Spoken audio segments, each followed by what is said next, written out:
me corresponde hablar sobre la gestión cultural pública del gobierno revolucionario, la gestión cultural pública de Chávez, que pareciera ser un poco más pragmática, ¿no?, que lo que los compañeros desarrollaron primero. Pero resulta que cuando se trata de Chávez, nada es simplemente pragmático, nada es banal, ¿no? Todo tiene un sentido de profundidad y sobre todo un sentido de coherencia, que ustedes van a ver que inevitablemente vamos a coincidir en algunos de los planteamientos, en algunas de las cosas que ustedes van a ver acá en la exposición, pues ya les dijo Farruko, y ya las consideraron como parte de esa ebullición que yo en este momento digo que es una ebullición coherente. Yo creo que Chávez era una de las pocas personas que podía tener una ebullición que al mismo tiempo fuera coherente, ¿no? Y también me parece muy importante que ustedes que están en este grupo de estudios sobre el pensamiento del comandante ya vayan viendo por ustedes mismos, ¿no?, ubicando ustedes mismos la coherencia de ese pensamiento. Es que Chávez era un líder del pensamiento, pero del pensamiento y la acción. Incluso yo cuando estaba viendo el nombre de las jornadas que acabamos de tener, dije, esto debería ser las jornadas del pensamiento y acción. Toda acción se correspondía con un pensamiento y con un objetivo clarísimo que cumplir para la liberación del pueblo. Y entonces yo lo que me corresponde hacer es hablar de qué manera, transmitirles de qué manera el comandante Chávez materializó algunas de esas ideas en la gestión pública de la revolución. Y para eso yo hice como algunos momentos o inflexiones que son como puntos importantes dentro de esa gestión. El por ahora de Chávez, que removió toda la tradición militar del dictador derechista de élite para poner en el imaginario popular al militar pueblo, y que desde ese momento hizo que ese militar pueblo estuviera en el imaginario popular. Chávez fue un permanente destructor de paradigmas, pues. Y ese Chávez que apareció por primera vez en esa pantalla logró casi de manera inmediata romper en el imaginario popular con ese militar de derecha, con ese militar terrible de las dictaduras, sobre todo de nuestra América, y permitió que el pueblo se identificara y que surgiera por primera vez el militar pueblo.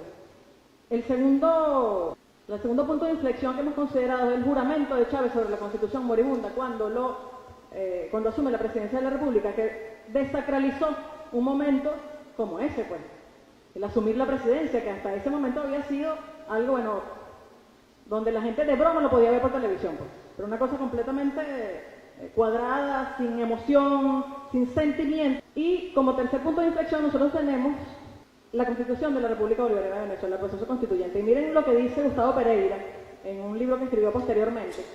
Jamás hasta la actual, en ninguna de las constituciones habidas en los 2 siglos de historia republicana en Venezuela, se había siquiera mencionado la palabra cultura. Yo creo que eso es algo importantísimo, que es algo que no es casual, que es algo que evidentemente surgió de la idea del comandante Chávez, pero también quisiera decir que si el comandante Chávez no hubiera tenido cómplices, interpretadores de su pensamiento para la acción y para lograr cosas concretas, la revolución no habría avanzado, por supuesto, como lo hizo. La Constitución de la República Bolivariana no solamente menciona la palabra cultura, sino que es la primera constitución que dedica un capítulo completo, 4 artículos, a los derechos culturales de los venezolanos. Es la primera vez. Están los derechos educativos, los derechos sociales y los derechos culturales considerados de manera también específica, de manera certera, de manera amorosa, como uno de los derechos fundamentales de todos los venezolanos y las venezolanas. Cuando les comentaba al principio acerca de la coherencia permanente del comandante, desde el principio de su pensamiento expreso, probablemente en aquel documento donde se crea el movimiento Quinta República, ¿sí?, tenemos esta expresión del primer libro escrito por el comandante, que es el libro azul, en donde ya la cultura es uno de los 3 elementos principales para el modelo de sociedad original que se quiere construir en Venezuela. El modelo de sociedad original viene de esas 3 raíces reconocidas también desde el documento que les mencioné primero, que con la raíz robinsoniana, pues, de que tenemos que ir al origen, de que tenemos que construir una sociedad original, que tenemos que inventar o errar, porque nosotros estábamos en el momento de Chávez ya inmersos en 2 cosas. Uno, la cultura europea, primero la cultura europea como modelo absoluto y posteriormente, cosa que es peor, me atrevo a decirlo, es peor, en los años 70 o de los años 70 para acá comenzamos a ver como modelos la cultura norteamericana. Entonces, bueno, tenemos esos dos grandes pesos encima y el comandante Chávez, con toda la claridad de siempre, pues sabía que era necesario que nosotros nos apropiáramos, rescatáramos, miráramos hacia nuestra más profunda historia para poder rescatar lo que más profundamente, repito, éramos como pueblo. Entonces, ya en el libro azul, como ven, está la cultura ahí como uno de los principales factores. Nosotros consideramos que el inicio del aló presidente, en este caso, como ustedes recuerdan, comenzó radial, los primeros programas fueron de radio. Cada vez que Chávez se metía en nuestras casas los domingos, ¿sí?, a ser nuestro maestro, a enseñarnos, de lo que echaba mano principalmente era de la cultura de su niñez, de su manera de ver el mundo, de los valores que había recibido de su familia, de lo que había aprendido en la academia militar, la cultura entendida como eso, la cultura como valor, la cultura como manera de comportarnos, la cultura como manera de compartir con el otro, la cultura como manera de construir una sociedad.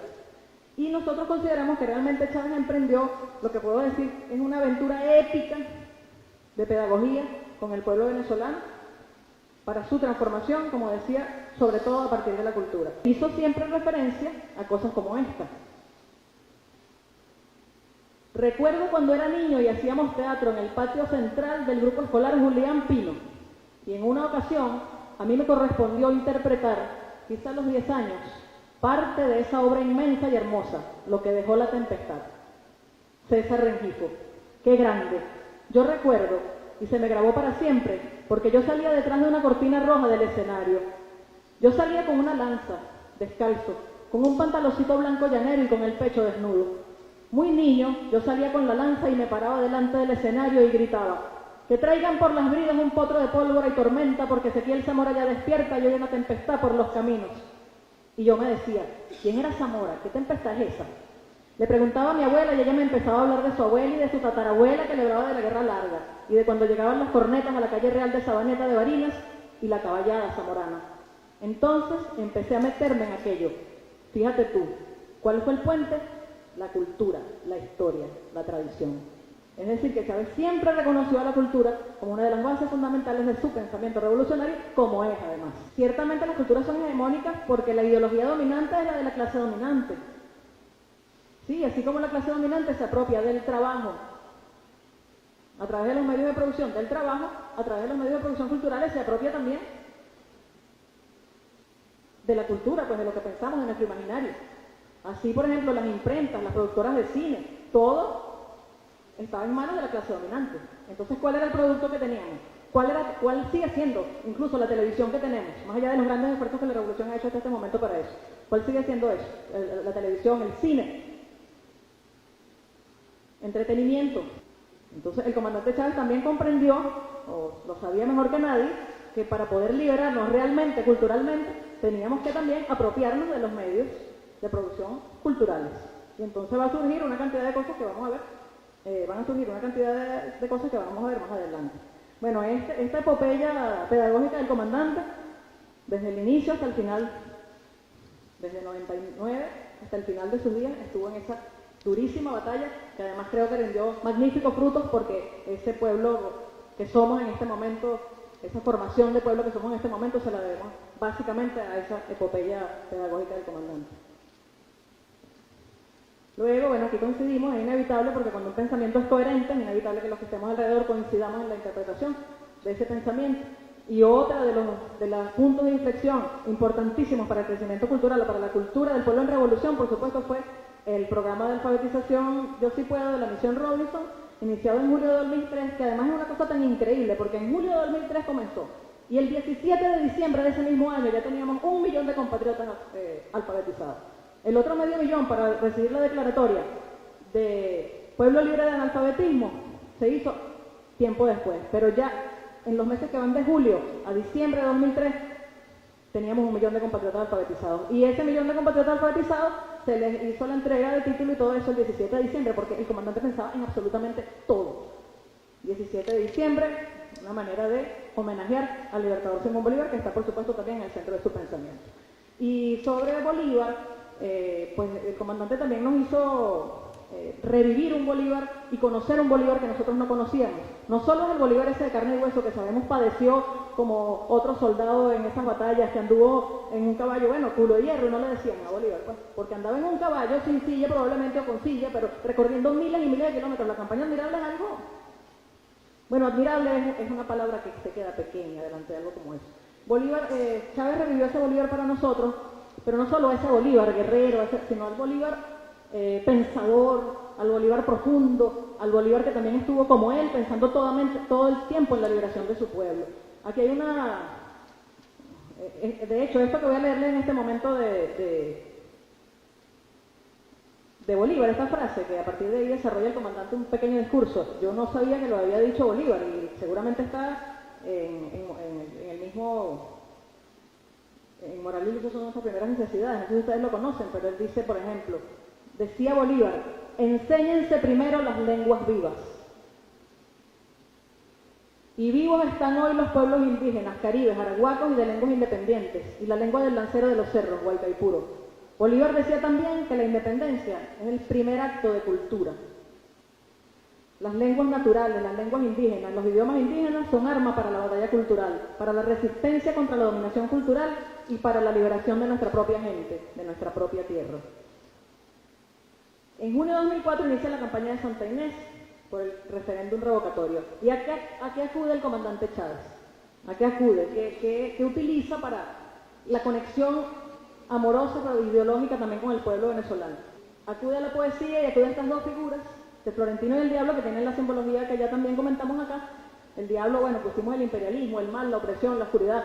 Florentino es Chávez, es el pueblo y es el socialismo. Y ese pueblo maravilloso se sintió identificado con esto de una manera tal que ustedes ya saben cómo fue ese triunfo de ese revocatorio. Pero además del triunfo, no podemos destacar únicamente el triunfo de la elección, sino lo que fue esa campaña. Además, Chávez acudió a la simbología de lo llanero, no solamente para la batalla de Santa Inés, sino que él acudió a la simbología de lo llanero para la batalla permanente de la revolución. A esos guerreros de los llanos que desprovistos de todo cruzaron los Andes, a esos llaneros que, bueno, hicieron que ganáramos las repúblicas.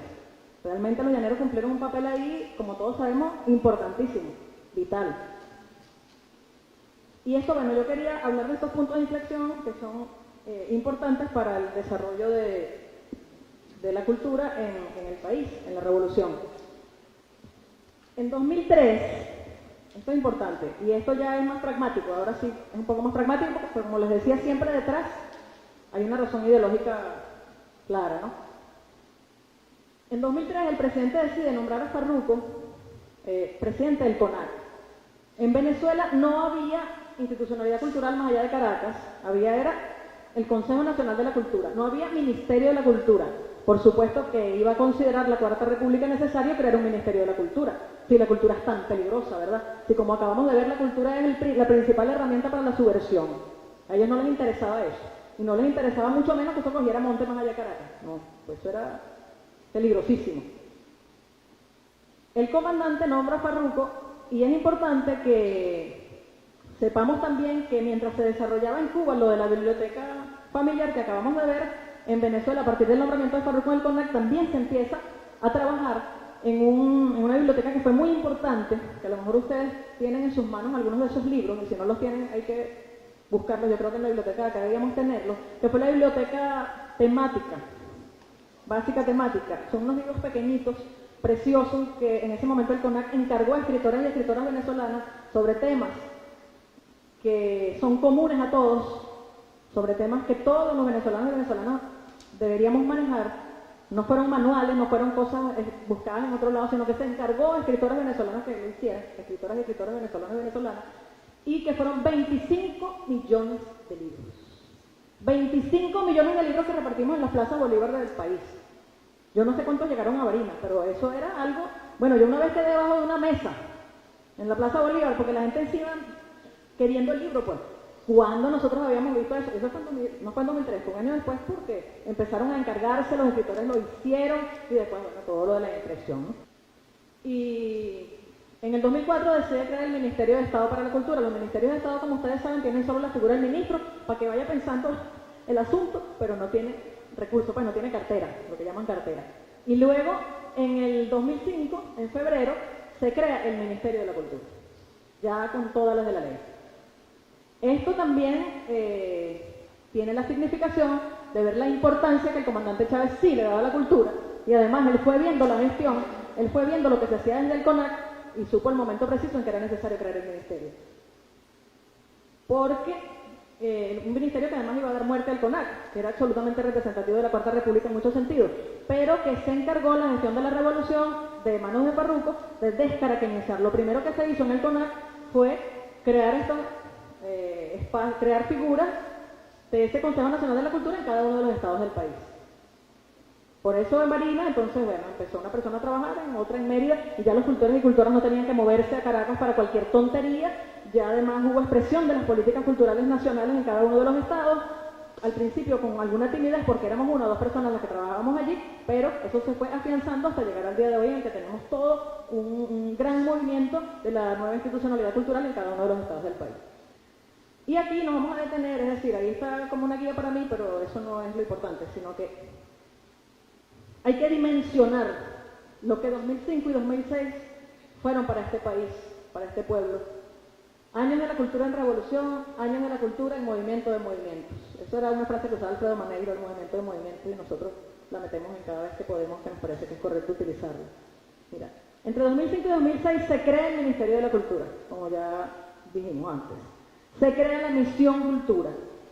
La Misión Cultura también da cuenta de la preocupación del comandante acerca de la atención del pueblo en todos los aspectos, es decir, ya tenemos la misión barrio adentro, la gente tiene atendida su salud, ya la gente sabe leer y escribir, pero resulta que la cultura tenemos también que hacer que, no que llegue, porque la cosa no es llevar la cultura está ahí, el pueblo es la cultura como era el lema del ministerio en esos tiempos, pero sí tenemos que despertar sobre todo lo que tiene que ver con lo identitario, con la soberanía, con la cultura propia, para garantizar de esa manera la permanencia de la revolución.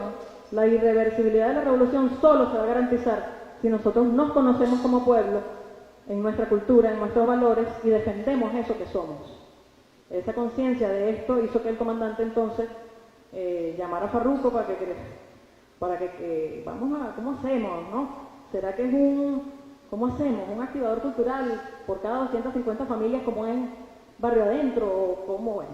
Y así empezó entonces esa otra gesta de la Misión Cultura, que primero fue un programa académico con la Universidad Simón Rodríguez, en la que cultores y cultoras acreditaban sus conocimientos y salían egresados como licenciados en Educación, Mención, Desarrollo Cultural, y todo el trabajo lo tenían que desarrollar en las comunidades. Después esto se convirtió en la Misión Cultura Corazón Adentro, que era una expresión mucho más fuerte realmente de presencia real en las comunidades, de la cultura, de las culturas de Venezuela. Porque a veces nos ha hecho mucho daño eso del arpa, cuatro y maraca. No en el caso de Chávez, porque eso era lo más genuino en su caso. Pero nosotros somos un país con una cultura inmensamente rica y que más bien la Cuarta República quiso concentrar en el arpa, cuatro y maraca. Pero ahí están las expresiones africanas, ahí está una cantidad de cosas que, bueno, inmensas realmente. Y una de las principales tareas de la Misión Cultura Corazón Adentro era que el pueblo venezolano se apropiara de esa diversidad y se reconociera venezolano en su totalidad. Luego tenemos, bueno, imagínate, se crea la Fundación Editorial El Perro y la Rana, todos la conocen. Una editorial que yo creo que es un ejemplo en el mundo. Yo siempre hablo del tema del libro en Venezuela como algo ejemplar, inédito. La cantidad de libros y revistas que ha producido Venezuela en revolución pasa de los 100 millones. Es algo que yo creo que en ningún otro país, Farruco, probablemente los chinos. 100 millones de libros para los chinos no debe ser mucho, ¿no?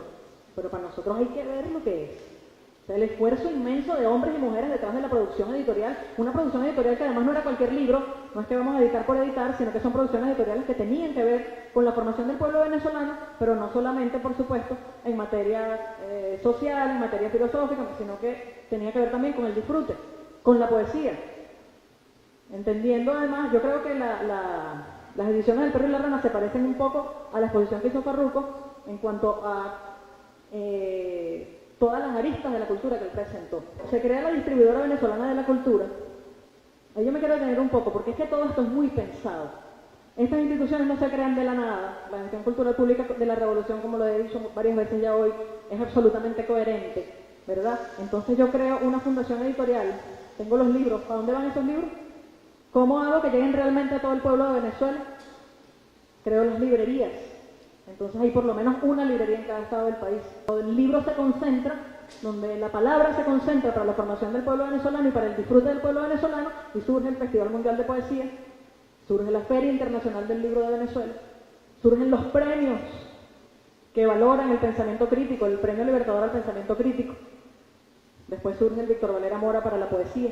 Es decir, es todo un sistema. Es todo un sistema para garantizar que además esto sea eficiente. No solo tenemos las ideas, no solo concretamos una por una las cosas, sino que tenemos que lograr que sea eficiente, que esto realmente llegue a todo el pueblo de Venezuela. Lo mismo pasó con el cine. Se crea la Villa del Cine, se crea Amazonia Film para la distribución. Es decir, así fue pensado la gestión pública de cultura en el país. Nosotros en esos años también tuvimos la fortuna de crear festivales, encuentros internacionales en todas las disciplinas. Es decir, no solo hablamos del libro, que yo creo que es el fuerte en todo caso de la cultura en revolución, sino que ahí también está la danza, el festival de solos y duetos, ahí también está la música en muchísimas expresiones. Pero en 2004 se hizo el primer encuentro mundial de intelectuales y artistas en defensa de la humanidad en Caracas, Venezuela.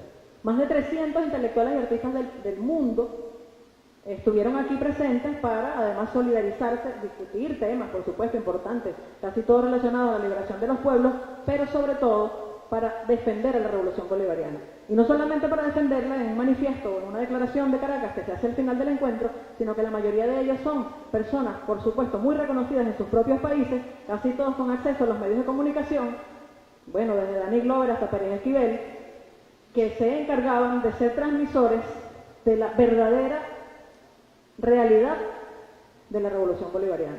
Y como este evento, como este encuentro, como este encuentro de los intelectuales, todos los demás tenían de alguna manera también esas características. Todos esos años, entre 2004 y 2007, sirvieron para que esas políticas y esa institucionalidad se consolidaran. Y por eso los nuevos puntos de inflexión los consideramos en 2007. Se crea la imprenta de la cultura, inauguración a la que asistió el presidente Chávez, estuvimos allí. Se crea el sistema masivo de revistas, se crea el Centro Nacional de Historia y el Centro Nacional del Disco. Vamos a leer algunos textos del comandante. Por ejemplo, ya hablamos sobre la hegemonía de la cultura europea y luego de la cultura norteamericana para borrarnos, para desdibujarnos como pueblo, ¿no? Y decía el comandante, bueno, es aquel cuento de los años 70, de los años 80. Los mayameros, está barato, dame dos. La cultura mayamera, ¿no? Claro, la cultura mayamera y unos municipios que pretenden parecerse a los condados de Estados Unidos, y quieren comportarse igualito y hablar en inglés. Ah, el inglés es perfecto. Pero el indígena, Ana Karina Rote, uy, ¿qué es eso? La cultura blanca. Los blancos son los que valen, los negros no valen. ¿Estás loco? El bembón, ¿sabes el bembón? Oye, me he dado cuenta, mira, anoche vi a mi nieto, el nieto mío sacó la bemba mía, pero igualito, vale. El carajito salió bembón, el Manuelito. Me puse a mirarle la bemba y le dije, ay papá, este sacó la bemba del abuelo, se parece al papá, a la mamá y también se parece al abuelo en la bemba. Bueno, entonces vuelvo al tema, la cultura. Es una forma de liberarnos de la cultura hegemónica norteamericana, que trató de imponerse al mundo, de borrarnos lo indio, lo negro, lo blanco también. Somos una mezcla de nuestras propias tradiciones, nuestra propia historia, para ser nosotros mismos. Nuestra esencia como pueblo. ¿Qué pasaba con ese Chávez que, sobre todo en el rol presidente, decía estas cosas? Ese Chávez se convirtió en un espejo en el que el pueblo podía mirarse y reconocerse. Y eso fue muy importante también en materia de dignificación, porque el comandante era el presidente de la República, no era otra persona cualquiera, y al mismo tiempo era otra persona cualquiera, pero era el presidente de la República. Esa identificación de ese pueblo con esa figura de esa manera hizo que nosotros nos fuéramos sintiendo cada vez más orgullosos de ser venezolanos, que es lo que el Ministerio de la Cultura hace unos 3 años reconoció como el principal logro cultural de la revolución, no del Ministerio de la Cultura, El principal logro cultural de la revolución es que todos nosotros nos sintamos orgullosos de ser venezolanos, orgullosos de ser como somos, de comer lo que comemos, de vestirnos como nos vestimos. En el caso de, por ejemplo, los pueblos indígenas, que tienen su manera particular, nosotros no, nosotros ya estamos absolutamente alienados. Bueno, estamos aquí en el capitalismo y en Occidente, nos vestimos como nos vestimos. Pero Chávez logró, a través de ese identificarse real, de ese sentimiento real, de amoroso hacia su pueblo, que ese pueblo se sintiera reivindicado en todos sus aspectos y que por lo tanto se sintiera orgulloso y se sintiera entonces desde ese momento de sentirse orgulloso también capaz de defender ese proceso que lo hizo reconocerse de esa manera hasta con su vida. Nosotros creemos que ahí está el centro de la importancia cultural de la revolución. O no de la importancia cultural, el centro de los logros que la revolución ha tenido hasta el momento para su pueblo, para el pueblo venezolano. Y por supuesto con el comandante al frente siempre. Y con las personas que, como ya lo decía, han sabido interpretar y ayudar en esa inmensa tarea que significaba, como decía al principio, esta lámina primera, inventar a Venezuela de nuevo. Nosotros resurgimos de una ruina absoluta como país. Nosotros, a partir de la llegada de la revolución, volvimos a nuestras raíces, quitamos el polvo para verlas porque estaban absolutamente tapadas, y no solamente las destapamos, las limpiamos, las reconocimos, sino que nos encargamos de que, bueno, permanecieran vivas y están allí para siempre. Ese por ahora de Chávez, ¿qué significaba en su momento? Ese por ahora de Chávez siempre significó que todo venía, que todo venía. Y bueno, todos tenemos además la inmensa tarea de continuar ese legado y de profundizar en su pensamiento y de nunca quedarnos callados además.